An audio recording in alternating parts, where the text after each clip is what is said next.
but I do have a framework for this, and more importantly, I have the data. Today we're going deep on what I'm calling silver's margin squeeze, how CME margin hikes collided with weakening speculative longs, what the COT data is really telling us, and the two scenarios I'm tracking right now. This is a longer one, about 25 minutes, but if you're serious about understanding how silver actually trades, not just the price but the mechanics underneath, this is the video. This is a longer one, about 25 minutes. But if you're serious about understanding how silver actually trades, not just the price, but the mechanics underneath, this is the video. Quick favor before we dive in. If you find this valuable, hit subscribe. We do education first, risk-aware analysis here. No hype, no pumping, just frameworks and data. And drop a comment. I've got 2 specific questions for you at the end. Now here's our first cliffhanger. And it's a big one. There's a specific pattern that shows up in the COT data right before major silver moves, either breakouts or breakdowns. It involves the relationship between speculative positioning and open interest. And when I show you where we are right now on that pattern, you'll understand why the next 2 weeks could be decisive. We'll get there. But first, let me explain what actually happened with this margin squeeze. Let's rewind and understand the sequence of events. Because if you just look at the price chart, you see a drop and a bounce. But that doesn't tell you why it happened or who got hurt. Silver futures, we're talking COMEX silver, ticker SI, were trading comfortably above $78. Then we got a volatility spike. And when volatility spikes, something mechanical happens. The CME, that's the exchange that runs COMEX, they adjust margin requirements. Now let me explain this in plain English because this is crucial. Margin in futures is not like margin in stocks. It's not borrowed money in the traditional sense. It's a performance bond. It's collateral you post to guarantee you can cover your position if it moves against you. Think of it like a security deposit on an apartment. The landlord holds it in case you damage something. The exchange holds your margin in case the market moves against you and you can't pay. Here's where it gets interesting. When volatility increases, the exchange gets nervous. They're thinking, if prices swing wildly, some traders won't be able to cover their losses. So what do? They raise the margin requirement. Let's say you're holding 10 silver contracts. Yesterday, you needed to post $15,000 per contract as margin. That's $150,000 total in your account as collateral. Now the exchange says, volatility is up, new margin requirement is $18,000 per contract. Suddenly you need $180,000 in your account, but you only have $150,000. You're now under-margined. The broker calls you. That's literally called a margin call. They say deposit $30,000 by end of day, or we liquidate your position. Most retail traders, they don't have $30,000 sitting around. So the broker liquidates, sells your position at market, whatever price they can get. Now multiply this by thousands of traders who are all under-margined at the same time. What happens? Mass liquidation, selling pressure, price drops, which triggers more margin calls, which triggers more liquidation, which drops price further. This is the margin squeeze. This is the cascade. And this is exactly what happened to silver in the recent volatility event. We went from above $78 down into the mid-70s. A brutal washout driven not by fundamental news, but by mechanical force selling. Here's the thing. The price has bounced back. We're trading around $78.53 at last check. So everything's fine, right? Not so fast. Because here's cliffhanger number 2. The price recovered, but the speculators didn't. When I show you the latest COT data, you'll see that leveraged funds are still reducing long exposure, even as price stabilizes. That's a divergence. And divergences like this typically resolve in one of 2 ways, both of which I'll break down later. But first, let me show you exactly what the COT data says right now. The Commitments of Traders report is published every Friday by the CFTC. It shows positioning in the futures market broken down by trader type. 2 categories matter most for our analysis. Non-commercials, these are your speculators. Hedge funds, CTAs, commodity trading advisors, momentum traders. They're in the market to profit from price movement. Commercials, these are your hedgers. Silver miners, refiners, industrial users, bullion banks. They're in the market to manage business risk, not to speculate. Here's the current snapshot from the February 10th report. Non-commercial positioning shows 36,660 contracts long versus 13,705 contracts short.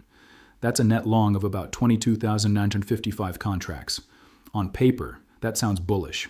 Specs are long silver. But here's what matters more than the level: the direction. Speculative longs have been trimmed, not collapsed. not panic liquidated, but steadily reduced over recent weeks. This tells me the momentum crowd is not confident in this bounce. They're not adding exposure, they're taking chips off the table. Now let's look at the commercial side. Commercial positioning shows 37,295 contracts long versus 79,458 contracts short. That's a net short of about 42,163 contracts. Commercials are heavily short, but that's normal. That's what hedging looks like for producers.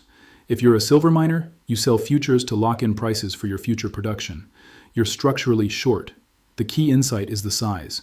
When commercials are this heavily short and specs are reducing longs, we're not set up for an explosive rally. We're in a market that's negotiating, probing, testing. Open interest tells us about participation.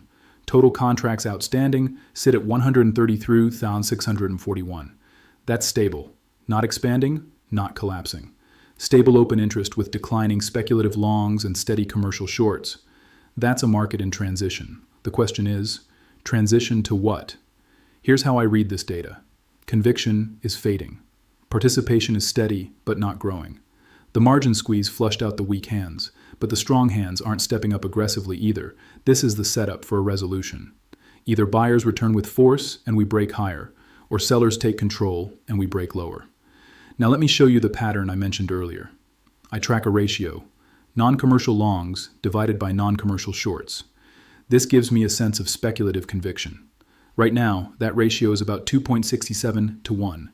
For every short contract specs hold, they hold 2.67 longs. That's elevated. Specs are still bullish on balance, but the ratio is declining. Specs are more bullish than bearish, but they're becoming less bullish over time. Historically, here's what happens with this pattern. When the long to short ratio peaks and starts declining while price is trying to rally or stabilize, it often precedes a failed breakout. The specs lose conviction before price confirms the move. But, and this is critical, if the ratio stabilizes and open interest starts expanding on up moves, that signals accumulation.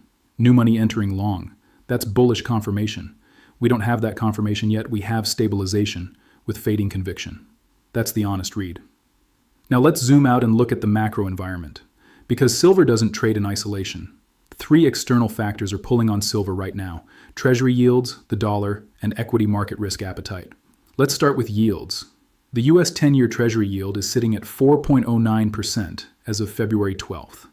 That's elevated by historical standards. Here's why this matters for silver. Silver pays no yield. It's a non-yielding asset. You hold it. It sits there. No dividends, no interest, no cash flow. A Treasury bond pays 4.09% annually. Risk-free return backed by the US government. When you choose to hold silver instead of treasuries, you're giving up that 4.09%.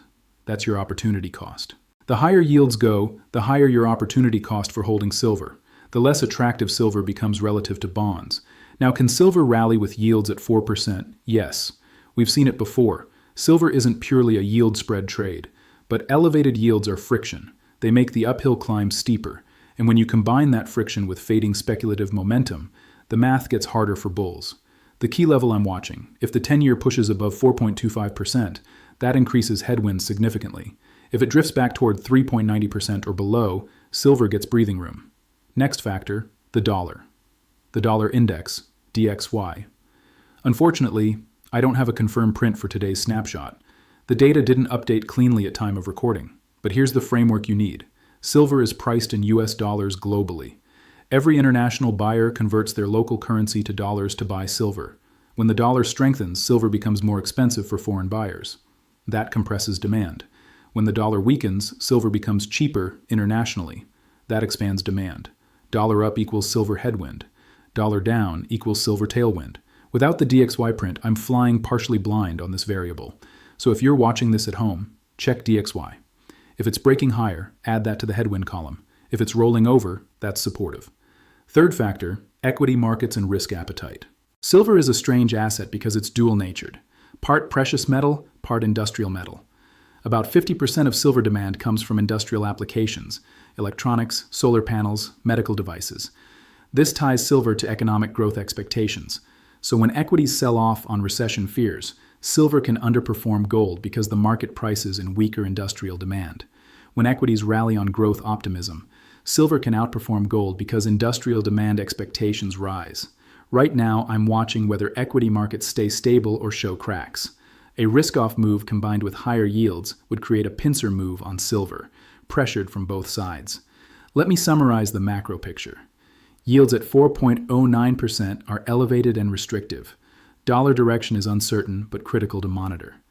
Equity stability is holding for now but deserves watching. If all three turn negative simultaneously, yields higher, dollar stronger, equities weaker, that's the triple headwind scenario. That's where silver could face real pressure. We're not there yet, but we're closer than bulls would like. Now we've covered what happened with the margin squeeze, what the positioning data shows, and where the macro environment stands. Let's connect the dots with the most important concept, divergence risk. Here's the divergence I'm seeing. Price has stabilized and bounced into the high 70s, but speculative longs are still being reduced. Open interest is flat. Normally, when price stabilizes after a sell-off and begins recovering, you'd expect specs to add back long exposure. You'd expect open interest to expand. New buyers entering, that's not happening. Price is up, but commitment isn't following. This creates divergence risk. The price action and the positioning action are telling different stories. One of them is wrong. Either price will catch down to positioning, or positioning will catch up to price. This is cliffhanger number 3. In the next few weeks, one of these two scenarios will start to confirm, and I have specific signals for each one. Let me walk you through both paths. Scenario A is the bullish path. We're calling this the base. This is where the margin squeeze was a healthy cleansing event that flushed out weak hands, and the remaining structure is actually solid for a move higher. Here's what would confirm Scenario A. First, price holds mid-70 support on any retest. If we pull back to $75 or $76 and buyers step up aggressively, that's a higher low forming. Second, the COT report shows speculative longs stabilizing or increasing. If next Friday's data shows specs adding back exposure, that's conviction returning. Third, open interest expands on up moves. Price rising plus open interest expanding equals new long money entering the market. That's real demand.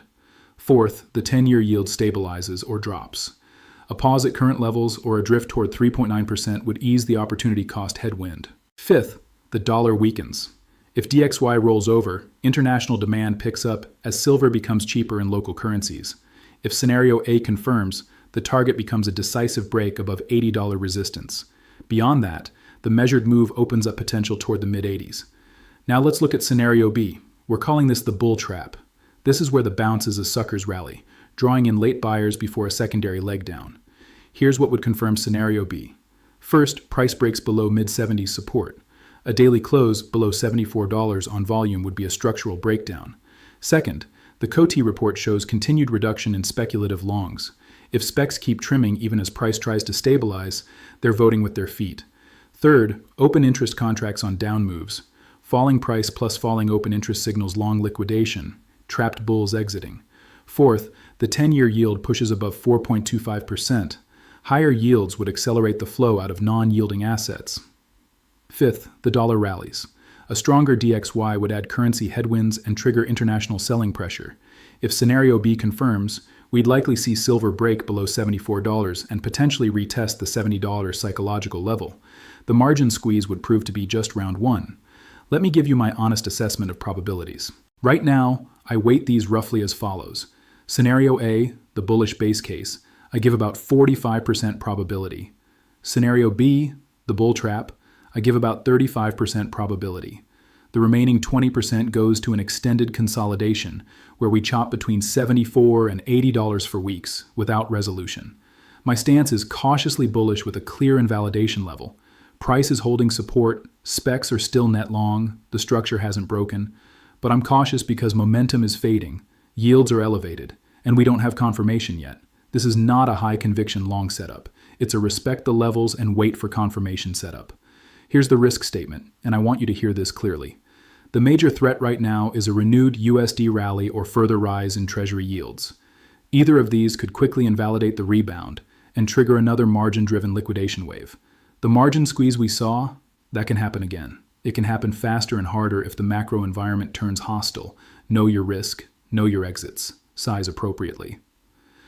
Now let me zoom back to the margin mechanics for a deeper explanation because I want you to really understand how this works. I mentioned earlier that the CME raises margin requirements when volatility increases. But let me walk through the full cycle. The exchange uses something called span margin, Standard Portfolio Analysis of Risk. It's a model that calculates the potential loss in your portfolio over a one-day period. When the exchange sees volatility rising, measured by recent price swings, the span model outputs higher risk. Higher risk means higher margin requirements. Now here's where it gets reflexive. Higher margin requirements force undercapitalized traders to liquidate. Liquidation creates selling pressure. Selling pressure drops prices. Dropping prices increase volatility. Increased volatility raises margin requirements further. It's a feedback loop, a cascade, and it can accelerate rapidly. This is why silver moves so violently sometimes. It's not news, it's not fundamentals. It's the margin squeeze cascade. The opposite happens on the way up. Volatility drops. Margin requirements ease. Traders can hold larger positions with less collateral. That increases buying power, which supports price, which reduces volatility further. Understanding this cycle is key to understanding why silver often overshoots in both directions. The mechanics amplify moves. The traders who got squeezed out last week, most of them won't come back quickly. They took losses. They're licking wounds. Their risk appetite is diminished. This is why speculative positioning is declining even as price recovers. The squeeze survivors are cautious. The squeezed out traders are gone. New money hasn't arrived yet. Here's a concept you need to understand. Market character. After a margin squeeze, the market character changes. The participants are different. The risk appetite is different. The price action often becomes choppy and uncertain before a new trend establishes. We're in that choppy, uncertain phase right now. The price action will feel frustrating. Lots of whipsaws, false starts, both bulls and bears getting faked out. This is normal after a volatility event. It doesn't resolve until new conviction enters, either from macro changes or from technical breakouts that force reactive positioning. Let me quickly address the commercial positioning, because I see a lot of confusion about this online. People look at commercials being heavily short and say, look, the smart money is bearish. That's a misread. Commercials aren't speculating, they're hedging. A silver miner sells futures to lock in prices for their production. They're short futures because they're long physical silver in the ground. Their short position isn't a bet that silver falls. It's insurance against their business risk. What's more interesting is the change in commercial positioning over time. Are producers hedging more aggressively? That could suggest they expect lower prices and want to lock in current levels. Are they reducing hedges? That could suggest they expect higher prices and want to leave upside open. At current levels, 79,458 contracts short, commercials are heavily hedged. That's substantial insurance. They're protecting current prices actively.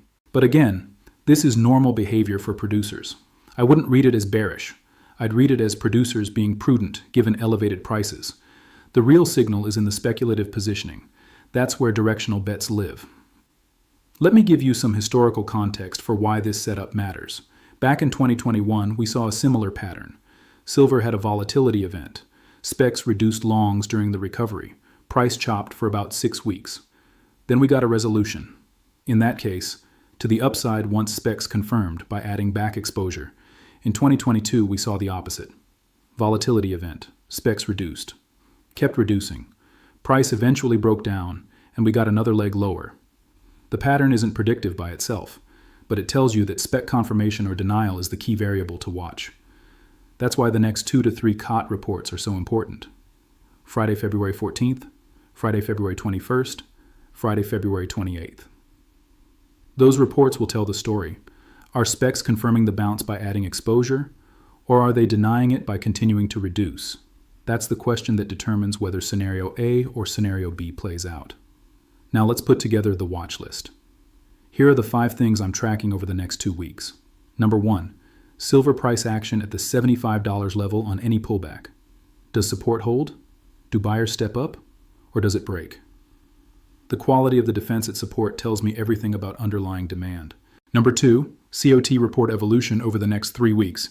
Is speculative net long position stabilizing, increasing, or continuing to decline? This is the confirmation or denial signal. Number 3, open interest behavior. Is participation expanding or contracting? And critically, is it expanding on up moves, which is bullish, or down moves, which is bearish? Number 4, the 10-year Treasury yield at 4.09%. Watch for moves above 4.25%, which increases headwinds, or below 3.90%, which eases pressure. This is the macro tug-of-war variable. Number 5, DXY dollar index direction. Check this yourself since I don't have today's print. A break higher is a silver headwind. A breakdown is a silver tailwind. This is the missing variable in today's analysis. That's the checklist. Print it. Bookmark this video. Come back in a week and check these off. Because here's the truth. Markets don't give you answers. They give you evidence. Your job is to collect evidence and update your view as the picture clarifies. Right now, the picture is unclear. We have price stabilization without positioning confirmation. We have macro headwinds that haven't eased. We have a market in transition. Patience pays here. Forcing a conviction bet in a low-clarity environment is how you get hurt. Let me give you my final thoughts and risk reminder. I know some of you want me to pound the table and say buy or sell. That's not what this channel is about. This is education, frameworks, data analysis, helping you see markets more clearly. What you do with your capital is your decision. Silver is volatile. Futures are leveraged instruments. And if you're trading without risk management, you're gambling, not investing. My stance is cautiously bullish. Price above support. Specs still net long. Structure hasn't broken, but I have a clear invalidation. If silver breaks below the mid-70s with volume while yields rise and the dollar strengthens, I'm wrong, and I'll say so. The major risk, a renewed USD rally or further rise in Treasury yields, could quickly invalidate this rebound and trigger another margin-driven liquidation wave. That's not fear-mongering. That's risk awareness. Know your downside before you size your position. Education only. Manage your risk. Always.